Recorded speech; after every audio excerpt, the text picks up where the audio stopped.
Hello, everyone, and welcome to the Pash On Podcast. Let's get started with your host, Brian Pash. Hi, this is Brian Pash, and welcome to another exciting podcast interview. I got my friend Aaron Bickart. He's the EVP General Manager of OfferLogix, and we have two really breaking announcements that we wanted to share with you prior to DMSC. And we're going to talk about solutions that offer alternatives to dealers and solutions to CDP companies and dealer groups, large dealer groups, who are trying to manage their first-party data. Aaron, welcome to the show. Hey, Brian, thanks for having me. It's always great to be on your podcast, and we're looking forward to DMSC in Scottsdale, Arizona this year. So, and you know, I used to live there for 15 years. So I'm going back home where I actually want to move to again. So, right. Well, it is a beautiful place. And after 3 days of conference, we're going to have an afternoon of golf for some dealers and pickleball tournament. So we're going to have a lot of fun. So I'm glad you're coming out with your family. Perfect. Thank you. Aaron, I want to talk about two things. The first one impacts every dealer. And this is the ability to win customers online before they defect or go somewhere else. And with affordability being so important to consumers today, even with threats of tariffs, considering even price increases in vehicles, affordability is important. And I want to differentiate between pre-qual and pre-approved first. And then when I talk about your solution that you're providing the vendor community that gives dealers a competitive alternative to the Cap 1 button, which is on so many dealers' websites. So let's start really at foundational. When you talk to dealers, the difference of pre-qual and pre-approved, what's the difference that you try to be very clear with general managers, marketing managers, and tech companies trying to build solutions?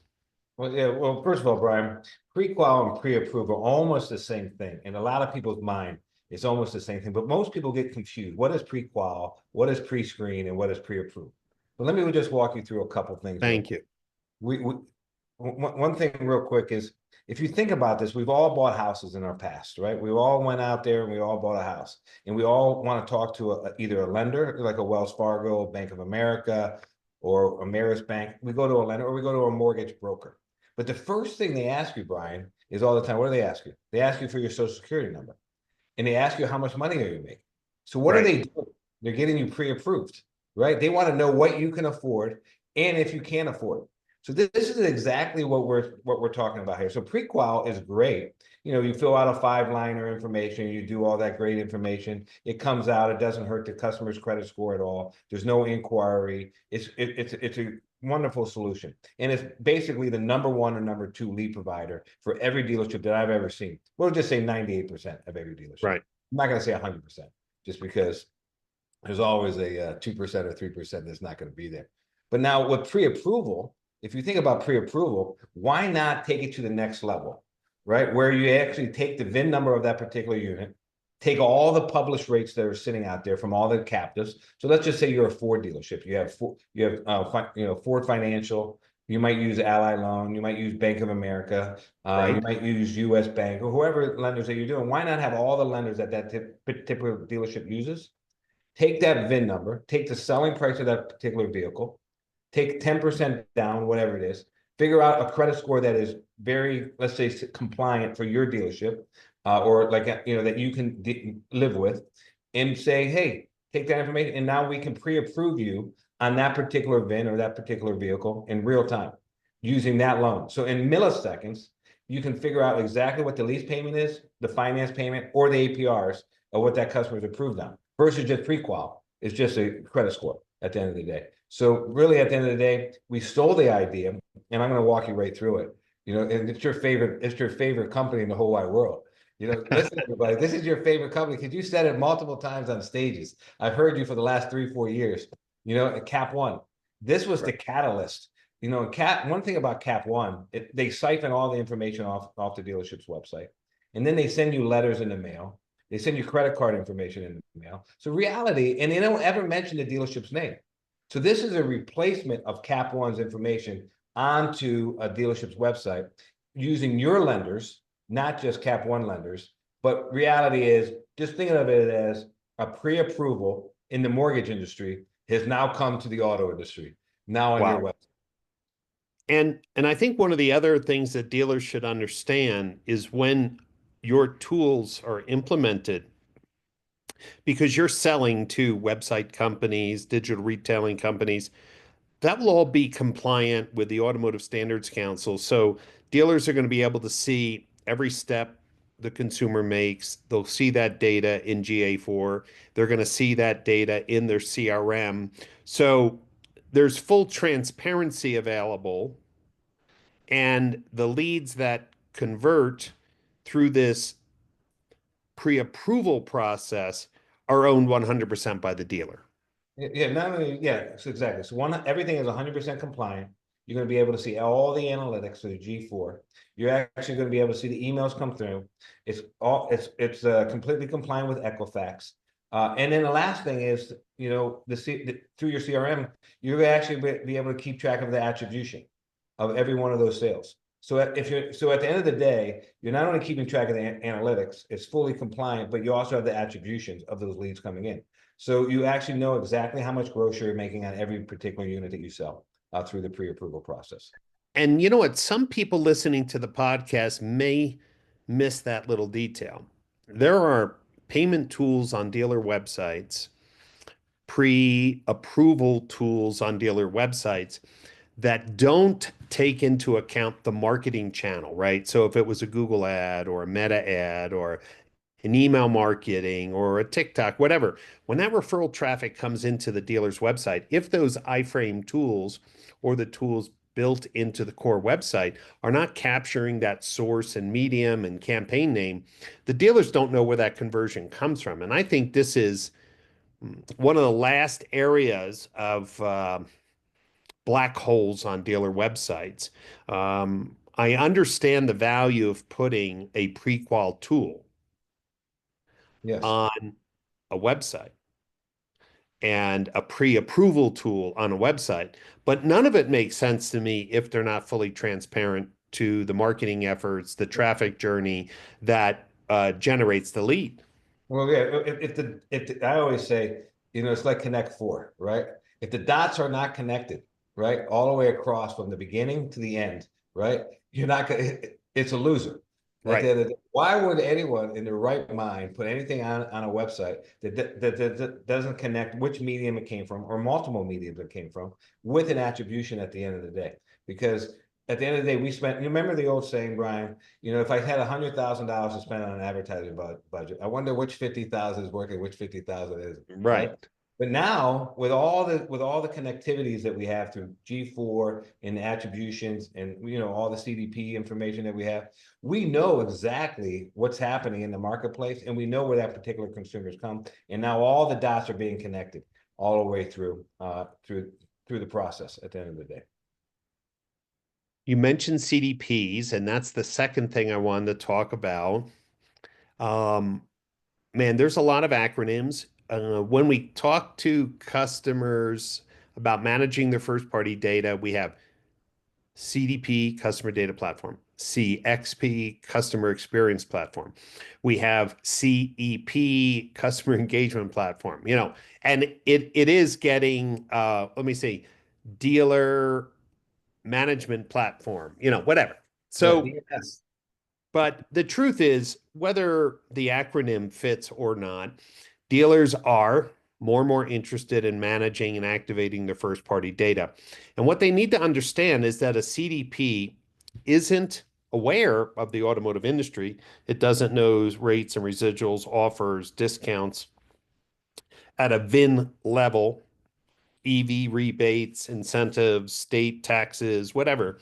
And so, how do dealers and their CDP partners get this real-time data for shoppers that they can offer in an email or a social media ad or dynamic offers on the websites.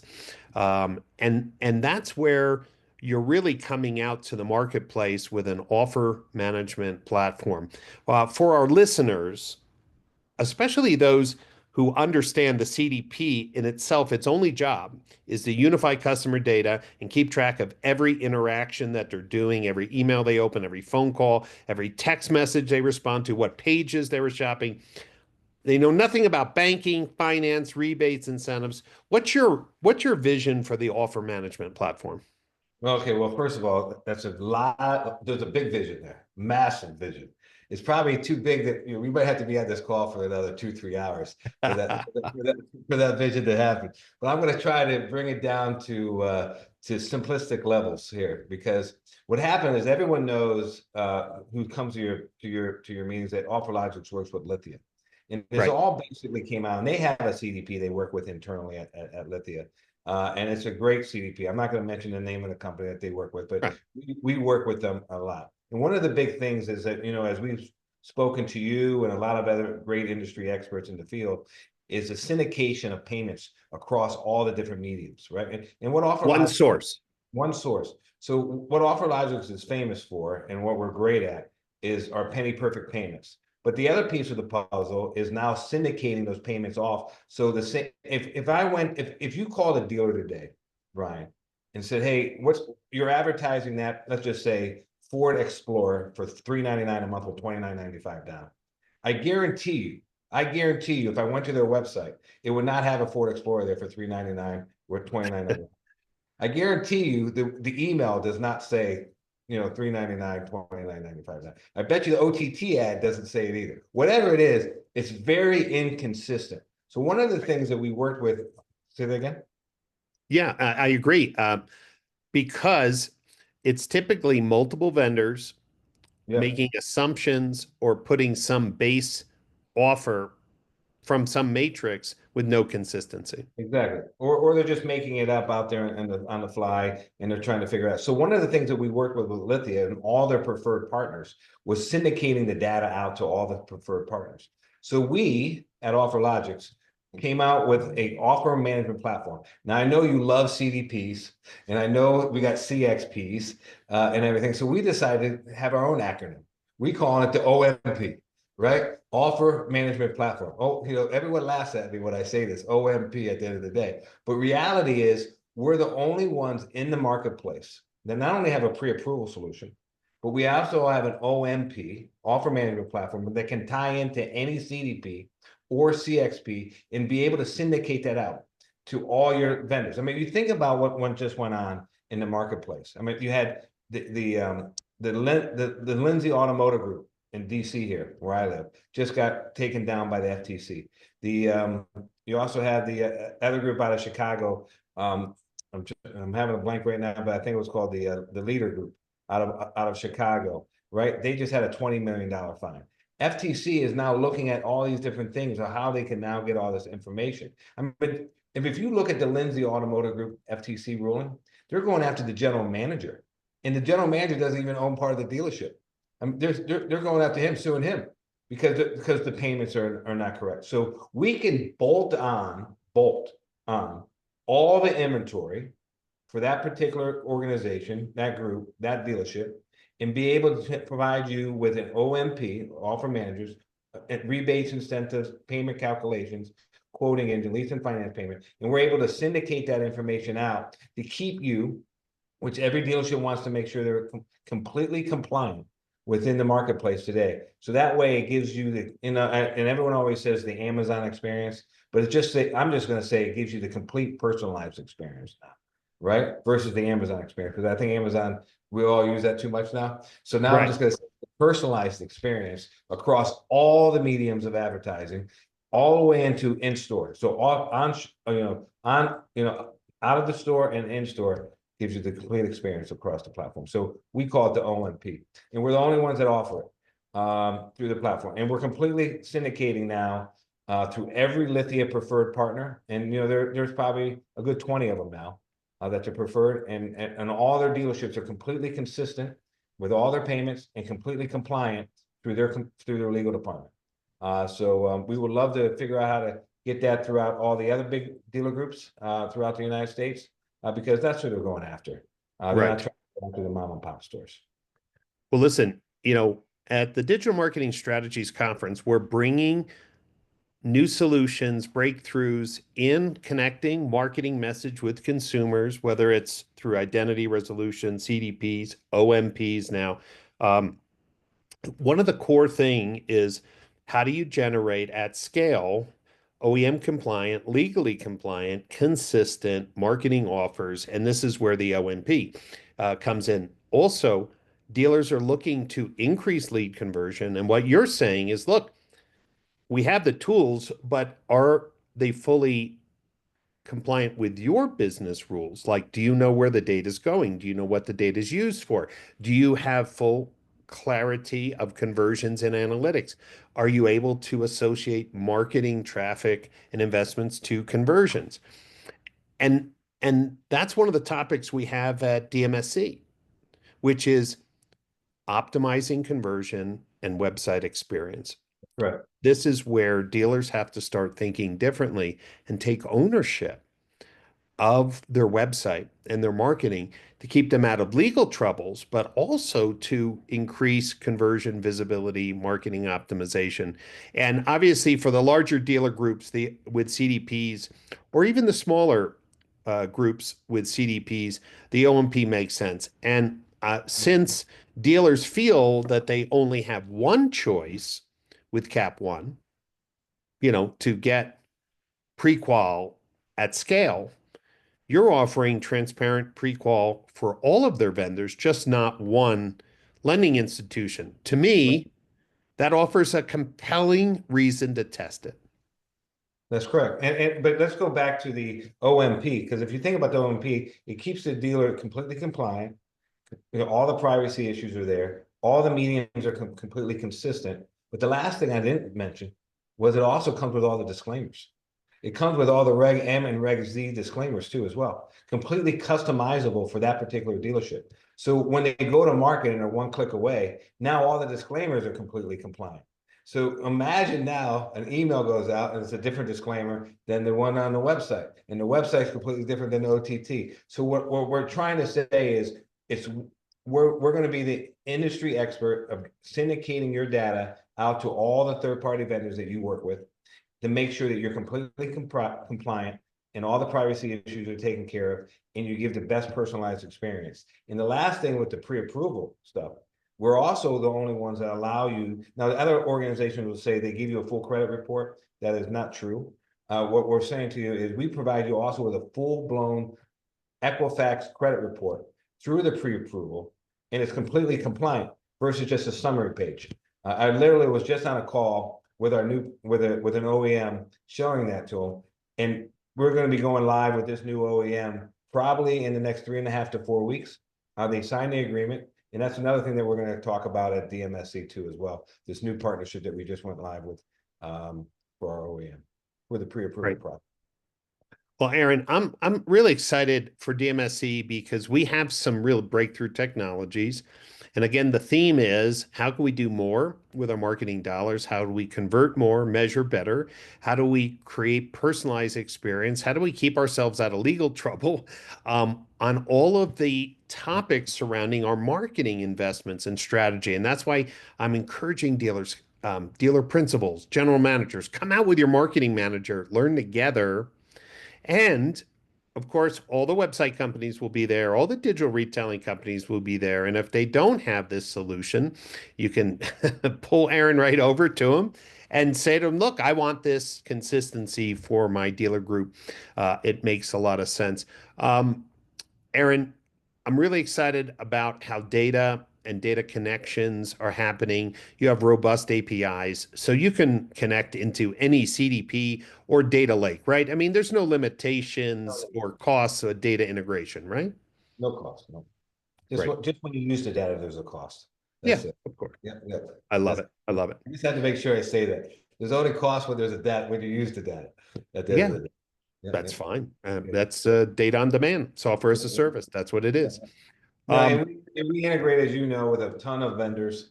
ton of partners who are great friends. One of our great friends is one of your great friends. He's like, who don't you integrate with? That's what he always says to me on the phone. Yeah, yeah. I said, I'm not allowed to tell you all that, but soon I might be allowed. Yeah, love it. Well, Aaron, thanks so much. For dealers listening in, we interview automotive technology leaders, people who are changing the playbook for automotive retail. So make sure you listen to all our podcast interviews by just searching the Brian Pash podcast. Digital Marketing Strategies Conference, as Aaron opened up, is in Scottsdale this year, and it will stay in Scottsdale from here forward. It's April 27, 28, 29. So all day Sunday, all day Monday, half day Tuesday. And then after 2.5 days of learning, we're going to break up into golf or pickleball, have some fun. This is the conference where you actually take home actionable insights and learn things that can change the outcomes of your marketing investment. So this is not something to miss. Just go to digitalmarketingstrategies.org to get your tickets, book your hotel while the hotel room block is still available. It will close 30 days before the event. If you wait to the last minute, you will pay more for your hotel room. Don't miss out. And we're going to have a great time. Aaron, you mentioned to me you're bringing the whole family. Are you excited about Very the excited. DMSC event? Very excited. It's one of my favorite events of the year. So we're very excited. And my family's actually really excited too, because it's at the Westin Carolyn, which Yep. is in a great place in North Scottsdale, right off of Scottsdale Road. Great restaurants, great scenery, great weather is going to be there. So you're getting there right before the heat. I mean, it'll still probably be in the 90s during the day, but low humidity. I say, come on, come on, come on. Come on. That's it. Well, Aaron, thanks again. Yeah. Thanks everyone for listening in, and make sure you check in for future interviews from companies that are going to be at DMSC. And until then, I hope to see you in Scottsdale at the end of April. And well, we're going to be providing the solutions, the strategies, and the blueprints for digital marketing excellence in 2025. See you then.